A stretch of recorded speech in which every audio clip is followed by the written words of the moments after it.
there's a lot to discuss. So Suffice much. it to say, I mean, listen, we got to start with where things ended. You seemed comfortable to say the least to not play that idol. You were pushing the chips in as you were mentioning, but how truly confident were you going through that tribal council? Because Jeff kept mentioning, right? Like, this sounds very similar to what just happened with Hunter 2 days ago. Was that pinging on your mind as well? Okay, so I'm like going into any tribal, especially with an idol in your pocket. I know it's a 50-50 chance that like me not playing this is a terrible decision, right? But I was taking a risk. Like I'm a gambling gal. Like I'm a risk taker. That's why I'm on the game of Survivor in the first place. But I think there was a lot more that went into that decision than just me like trying to skate by. Because me and a couple other people had conversations out there about possible plans to do things the following week with my idol. For example, like a lot of people didn't see how like cool me and Charlie were out there because a lot of it doesn't get shown on camera. But Charlie, had brought up the idea to me about possibly blindsiding Maria like with the idol. So I'm like, okay, like that could be a thing. Maybe, you know, we use this opportunity to get rid of Q and then like make some big moves. So for me, I knew it was a big risk, but also it would be a big reward if we pulled it off the next week. But ultimately, I can't blame Charlie. He decided to actually be a good ally and go along with Maria, even though I still can't understand why she wanted me out so bad. But that's another question for another day. But also, people were really fed up with Q, so I was like, "Are we finally gonna do this? Like, how long can you guys front?" But I think the reality of the situation was that like nobody was afraid of Q. They were just like, "Yeah, he's getting on our nerves, but like, we think we can beat him, so we'll keep him around." Obviously, I would imagine your head was spinning with the idea of a 5-3 vote to get rid of you. What names were you trying to put together in the moment as to who got rid of you? And when you found out who actually did, who surprised you the most? To be honest, I don't think when I did find out who wrote my name down, I don't think I was super surprised by who wrote my name down. I think maybe Ben, but not even Ben. I knew Q was gunning for me. Maria obviously was, pressed the whole time. Charlie is Maria's number one. And Liz at that point had kind of just been going with whatever the majority was doing. Venus, I'm not surprised that she didn't vote for me. I mean, yeah, no, that wasn't a shock. And Kenzie's vote wasn't a shock for me either. Because up until that point, I still didn't even know that Kenzie had even tried to get me out. That was like a total shock for me, like after like post game. I didn't even know that. So I think I was like, when I saw the votes, I'm like, okay, this makes sense. I mean, yeah, you mentioned Liz. I mean, something that really shocked us to that point was like, I don't know how Liz doesn't vote for Q after that outburst we saw happen at the reward challenge. Give me your perspective on that because, listen, technically, you or Kenzie or Maria could have been like, hey, Liz, I think you really want this. I have a feeling. Why don't you come on and take my place? Did that cross your mind as all that was happening? That did happen. They just didn't show it. Both Maria and Kenzie tried to give up their spot for Liz, and Q said, "No, I chose who I chose. Let's go." Wait, you said no? Yes, he said nobody's giving up their spot. We're going to Applebee's. I don't want Liz to come. He's like, I was intentional about my choices, and nobody's giving up their spot. I'm surprised he didn't show that. That happened. I Oh, didn't try to give up my spot because I was hungry and I was going no matter what. Also, I did feel in that moment that me and Q needed to chat because we hadn't spoken in like 2 days. But people tried to give up their spots. Q just wasn't with it. well, let's talk about this relationship because I mentioned it before on social media. I can't think of a friends to enemies relationship that turned that sour that quickly across Survivor history than what happened with Q. So we'll start with sort of where things start going south. Talk to me about building that relationship. And then what is your first reaction when Charlie whispers in your ear, yeah, Q told me about your idol? I I think things started going south when we got to the merge and I started playing my own game because I think and this is just like, my own opinion, but I think Q thought that when we got to the merge, he was gonna set this nice, comfy six up. I was just gonna go along with whatever he told me to do. He was gonna tell me to vote here and I would do it, vote there and I would do it. And then when we got to the merge and he saw me like building my own relationships and making my own choices, he wasn't really happy with that. And I think that's where things started going south. And he's like, okay, wait a minute, like I'm not in control. I think he felt a lot more in control and at the top of the pack on Yanu because like there wasn't that many of us and there were like the options were slim to who to get rid of.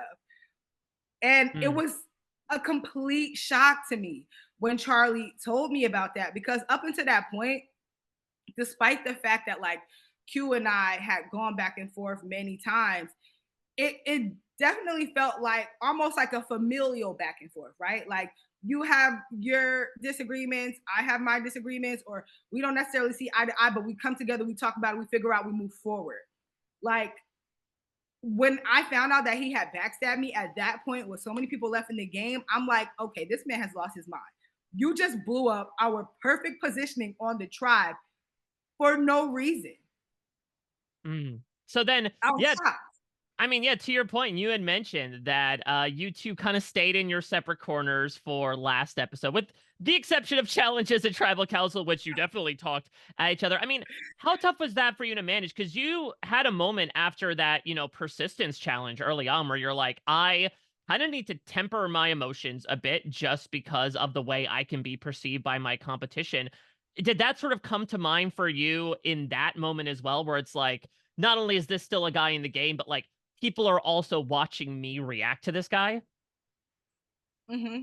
It definitely came to my mind, but it also felt a little bit different in those moments where I was going back and forth with Q. Because when I had that emotional moment in the beginning of the game, I felt like I was frustrated, but I didn't feel like it was that warranted because like it was a competition. We were all trying, we were all going through the same thing. But when me and Q had our disagreements, I felt like it was almost a duty of mine to speak up because I felt like I had been done wrong and there was really no reason for it. And then on top of that, it was like, you're not about to talk to me any old kind of way. I don't care what goes on in your real life, but we are allies. We don't have to work together, but you're going to respect me out here on this island. And I'm going to make it known that you stay in your lane, I stay in mine. But when you cross over into mine, you're gonna hear my thoughts on the matter. So let's talk about the third point of the Yanu triangle here in the form of Kenzie, which I would say seem more like a solid relationship, but that's again not really a low bar to jump over. So let's start by talking about you building that and sort of how you felt the dynamic was kind of, I guess, going through the time you were booted. Man, it was so crazy because it's like, first of all, I don't understand what everybody's obsession was with just like stabbing me in the back. It was like a badge of honor. Like who's gonna get Tiffany first? Like what's wrong with y'all? The whole time I'm trying to be like a good ally and work with y'all, but it was crazy. And up until that point, it was interesting for me because I felt like there were several points in the game where like I kind of saved Kenzie, especially in the beginning during when we were on Yanu because basically everybody wanted Kenzie out except me. And I think my voice was loud enough and like my relationships on Yanu were strong enough that I'm like, okay, I know y'all want Kenzie out, but that's not the best decision. And Kenzie and I also, we built a what I thought was like a very real bond out there. So I'm like, okay, we went through the trenches together. We're about to go out here. We're gonna kill it, and we're gonna move our way through the merge up until the point where we can't move together anymore. But it seemed like the backstabbing came so prematurely that I was like, okay, like, are y'all even thinking about like our positioning on the tribe? Are y'all like thinking strategy or are y'all kind of just moving off of vibes here? Like, Well, yeah, it was so weird. I was gonna ask about that because Kenzie does say in a confessional last night, Tiff and I, we know we're gonna gun for each other, so it's a matter of me getting to her first. Is that something you agree with? Were you sizing up some endgame plans with her in mind, or were you gonna take her out soon? So I had no plans to take Kenzie out soon. Also, and this is not even me trying to like sound cocky or anything like that. I was confident in the game I played. And there wasn't really any fear in my heart about sitting next to Kenzie if it came down to us in the final tribal council. Because I'm like, I feel like I can win against this girl. Like there were things that I could say about my game that she just simply could not say about hers. And I guess I wasn't as scared of her as she was of me. Mm.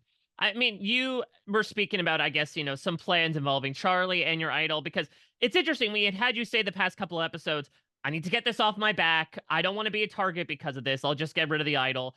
Is there a point where that idea changed? And how were you looking forward to the rest of the game? Let's say you had played that idol just out of a whim and you had survived. Did you feel like you had runway to keep going, or did you feel like no matter what, you were going to get targeted next? So here's the thing, right? I did not know how badly everybody was on my back until I watched the episodes. So me out there, I thought I had runway to move forward. Me watching it back, I'm like, oh, y'all was like thirsty to get me out. So maybe I didn't have as much runway as I thought, whether I use that idol or not. Now, I definitely had plans on like how to move forward, and I saw a path to the end, a very clear one. But looking back, I'm like, oh, y'all was just ready to snake me at the first opportunity y'all got. So maybe my threat level was a lot bigger out there than I thought it was. But yeah, I definitely had like I thought I had a path to the end. What was that path? Were there specific people you wanted to go there with? I know you said you felt you could probably win against anybody, but anyone specific? Yeah. So if I had to choose like my ideal path, what I would have done, right? I would have got Q out that tribal, and then I would have went back, assuming that I still had my idol. We Mm, could have used that to break up that Charlie Maria thing. And mm, I think if we had wiped Siga off the board, it would have been a Yanu and Nami split. Or even if we decided to keep Ben. But I feel like if I sit next to Liz, if I sit next to Ben, if I sit next to Venus, if I sit next to Kenzie, I think I have a pretty good shot at pleading my case against any of those people. But as long as I took Charlie and Maria off the board before we got to the end, I had really good working relationships with almost everybody out there. So I think I could have convinced people to take me to the end. Either that or I could have took myself there. Well, you got one hell of a final meal out on the island. What was your experience like at the sanctuary with Applebee's? Because on the one hand, obviously, you're eating a full meal for the first time in a long time. On the other hand, you're dealing with Q very clearly going on what you called the apology tour, trying to sell something. You had sort of the remnants of the Liz blow up. What was sort of your experience with that day and tonight? Well, I'll say this: I enjoyed my time at the sanctuary very much. So, I mean, like, if there's a night to, if there's a way to spend your last night on the island, like, I'm glad it was that. Like, we had a blast. But I will say that it was a little bit more than just me being annoyed with Q and like being fake during like us sharing a meal together. Because while I did have those conversations with Kenzie and Maria, I also did have like a very real conversation with Q out there at the Hmm. sanctuary too. We kind of like actually talked about possibly not necessarily working together again because like for me, I I knew I could not trust him, but we were able to kind of work through some of our issues. We kind of broke down like why our personalities clash so much. Q apologized for like some of the things he did out there on the island to me. So I kind of wish that like moment between Q and I had like would have got shown, but I didn't realize that like the words that I was saying or like the conversations I was having with Maria and maybe even Kenzie weren't landing the way I thought they were because I thought I was actually really working with these people, but instead they were just like counting down the moments until they could backstab me. So Last thing I good want to add. meal. Yeah, well, when you and I were talking out there in Fiji, and I asked you for a Survivor hot take, you said, "I don't know why people don't know how to shut the fuck up." Now that you've been through this experience, and specifically, you shared the idol with your allies as soon as you got it, information that ended up coming back around. I mean, talk to me about. Do you still believe that? Do you think that's something that is tough to execute in the game of Survivor? Okay, so I have mixed thoughts on that. Now that I have actually been out there and played the game, I will say this. if you are on the couch and you have opinions about how the game of survivorship you played, mind your damn business, because you don't know shit until you get out there on that island. You are faced with a real situation that you have to make like a split-second decision on. Because I think if I had been like given just like a proper straight up idol, it would have been easier for me to just kind of keep it a secret. But I think for me in that moment, the thing that was the most difficult was that it was a beware advantage.